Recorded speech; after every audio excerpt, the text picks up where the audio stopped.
Walt Whitman was an American poet, essayist, and journalist.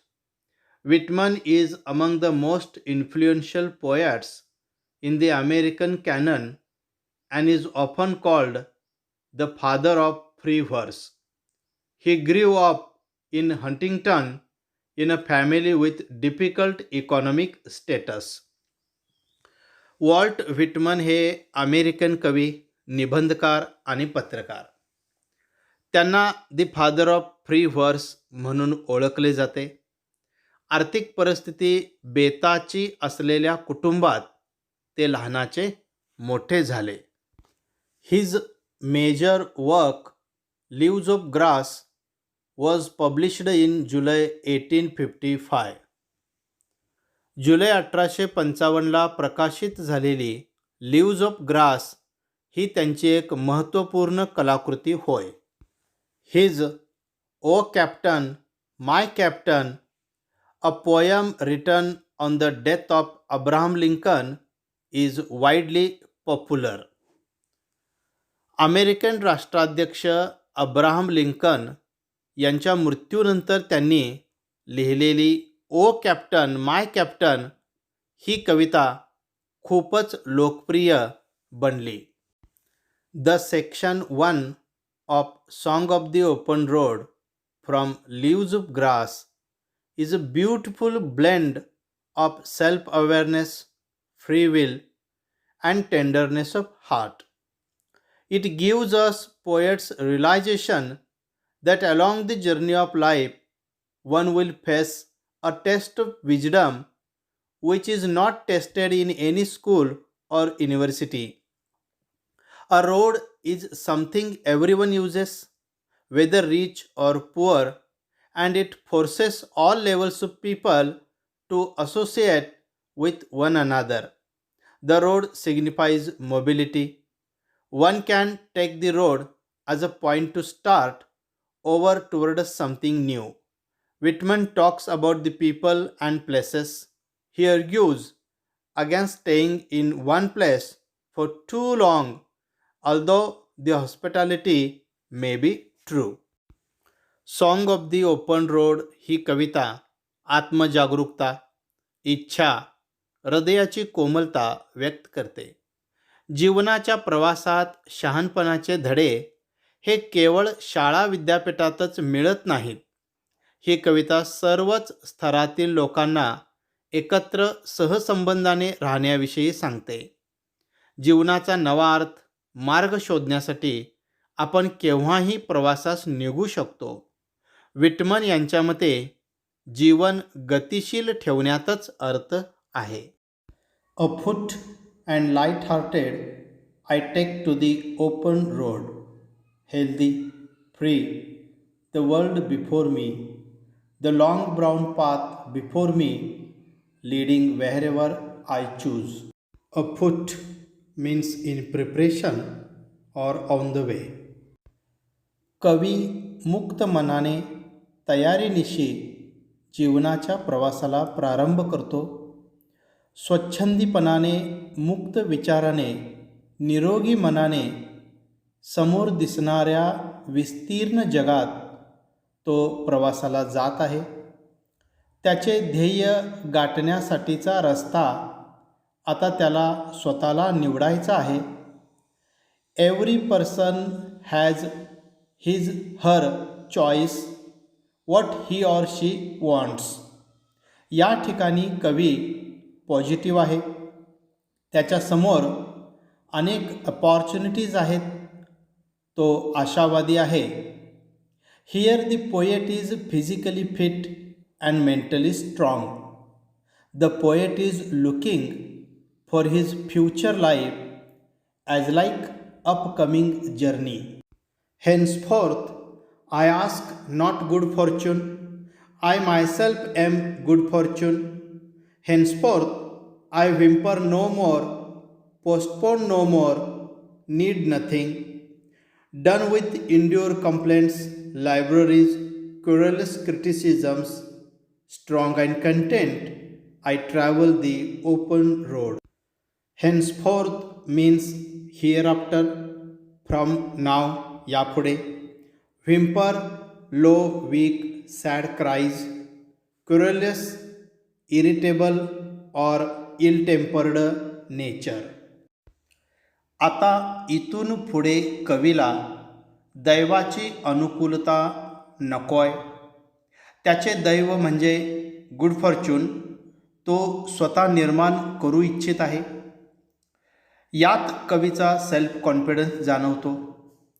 आता कवी जाणतो की त्याच्या जीवनाचा शिल्पकार तोच आहे. कवी पुढे म्हणतो की मी आता कुरबुर अथवा तक्रार करणार नाही, विलंब करणार नाही आणि मला आता अधिक काहीही नको आहे. कवी आता राग व्यक्त करून तक्रारखोर बनू इच्छित नाही, उलट कणखरपणे तो प्रवासाला प्रारंभ करू इच्छितो.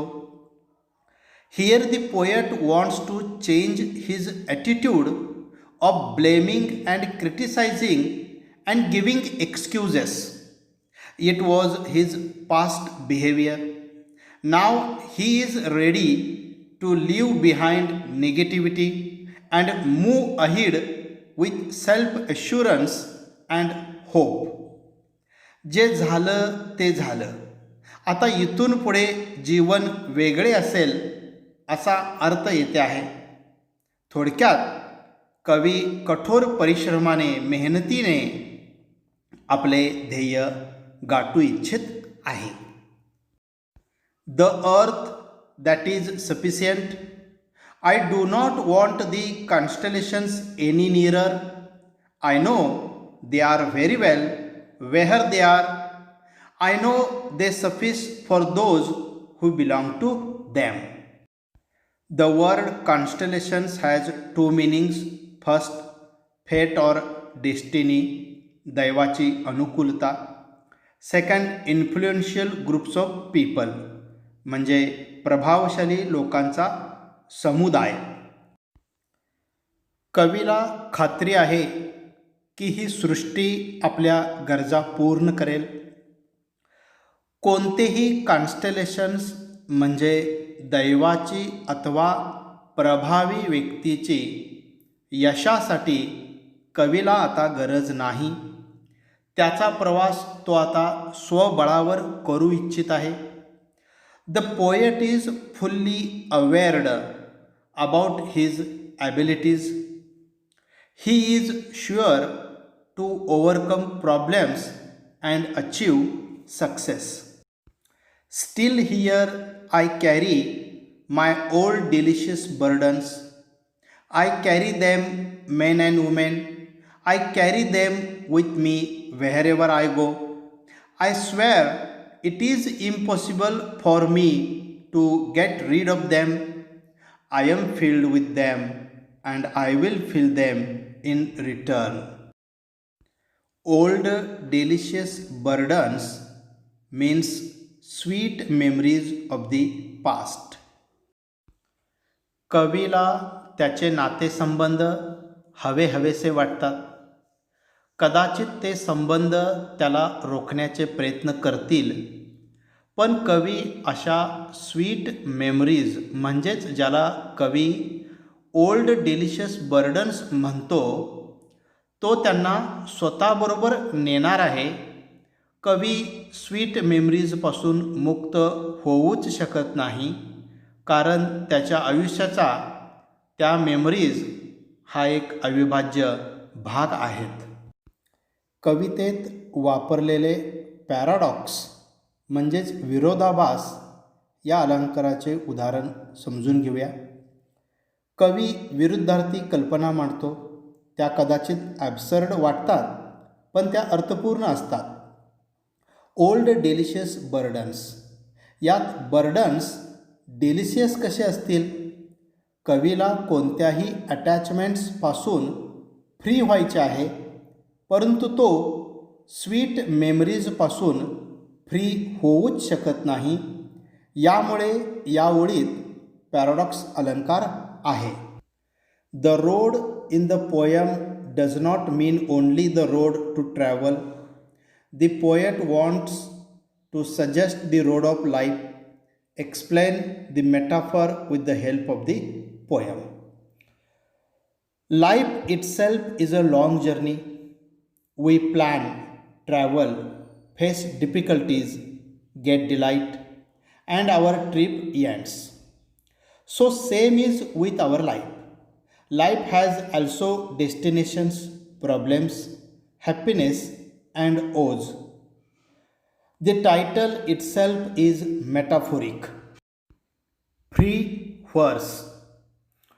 संपूर्ण कविता फ्री व्हर्स म्हणजेच मुक्त छंदात रचलेली आहे. कवीला शब्द निवडीचे मोठ्या प्रमाणात स्वातंत्र्य असते. तसे कोणालाही त्याच्या पुढील मार्ग निवडीचे स्वातंत्र्य असते. ही कविता मुक्त विचारांनी रचलेली आहे. Free verse doesn't have rhyme or regular rhythm. Repetition means words or lines are repeated. Certain words are repeated here. For example, open road, good fortune, no more, they are, I carry them and feel them. In these lines, there is a repetition figure of speech. Inversion figure of speech. Two examples are here. Afoot and light-hearted, I take to the open road. Strong and content, I travel the open road. या अलंकाराला आपण उत्क्रम म्हणजेच वाक्यरचनेचा उलटा क्रम असे म्हणतो.